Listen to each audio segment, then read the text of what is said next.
activate dito, yung sa case number lang. Inano ni Chris yun, case number pa lang yun, wala pang ano yun.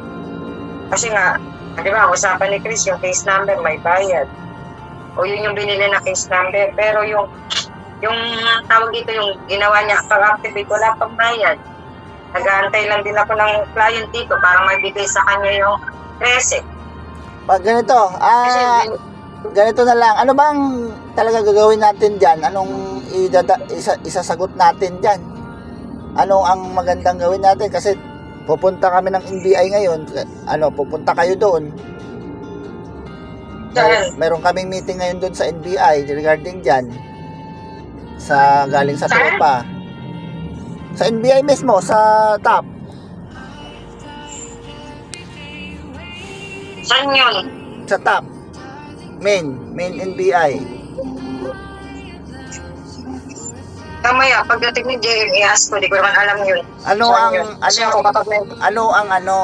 ang sasabihin natin?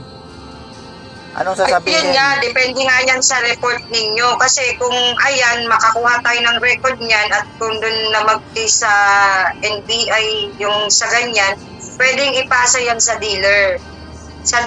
Para maikat yun. At the same time, hayaan ng dealer. Kasi unit nila yun eh.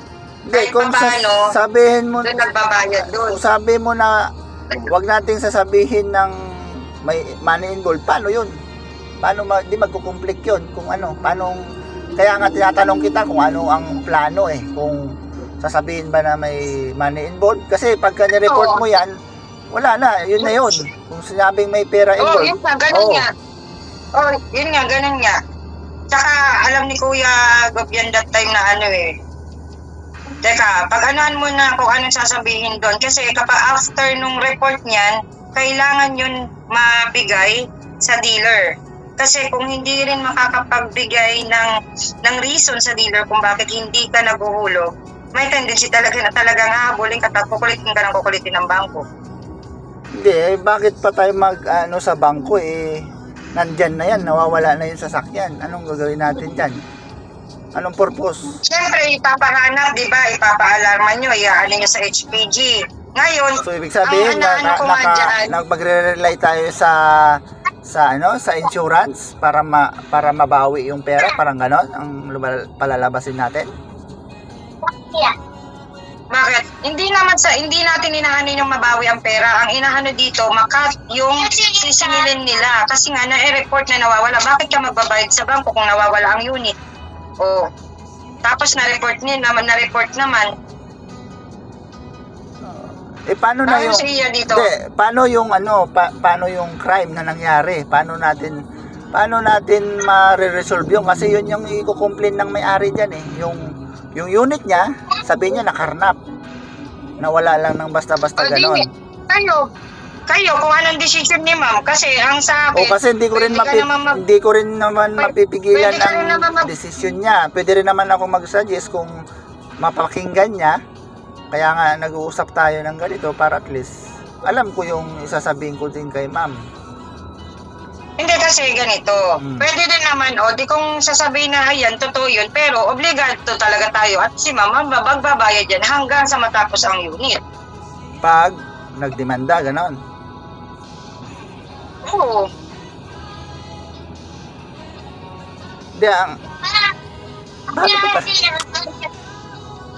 Bakit kung dadaanin natin sa tamang proseso,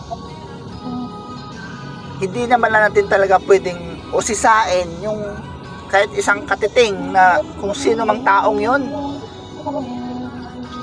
yung kumuha. Bakit gano'n? Hindi natin pwedeng hanapin. Wala naman nagsabing hindi natin pwedeng hanapin. Hahanapin talaga natin yun.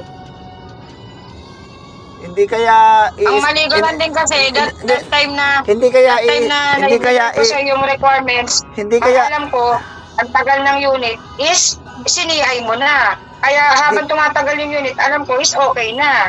Hindi kaya kasi syempre, hindi kaya isa lang yan, hindi kaya kasama sa mga scammer yan or mga ganyang gawain, nabudol tayo parang ganon. Hindi ko alam. Hindi kasi ate, pagka ganyan kasi, hindi naman sa pag-ano.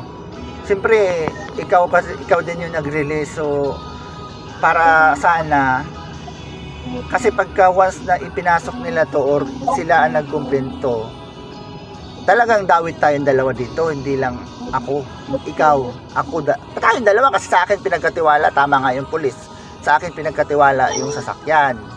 Ngayon, ipinagkatiwala ko ulit sa'yo, parang ganun.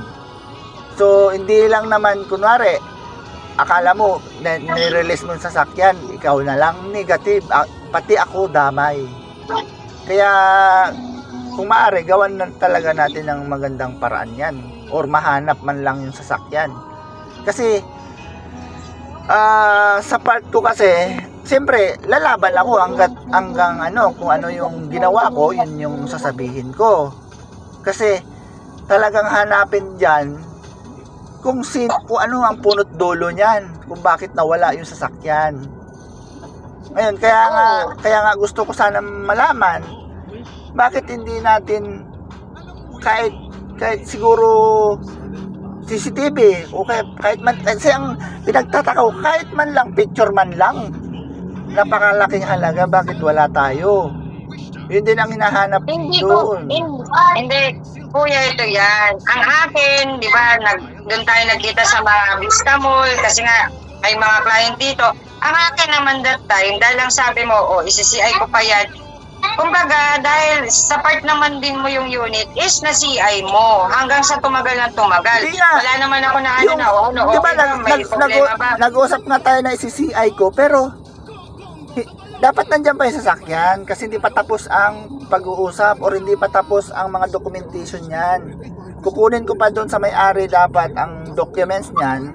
Kung mag-feedback ka sa akin, nandito na yung owner, pakikuha ng mga dokumento, ng kontrata, o sige, dadalhin ko dyan. Mga ganun sana kasi nakaready naman na doon sa may-ari Ang nangyari nga, parang inuna yung payment bago lahat hanggang sa dumating, nagkaroon ng saywar na magbabawian ng unit, magbabawian ng pera. Kung alam mo kung din na ganyan, sana nga, nagbalik ka lang tayo, wala pang problema.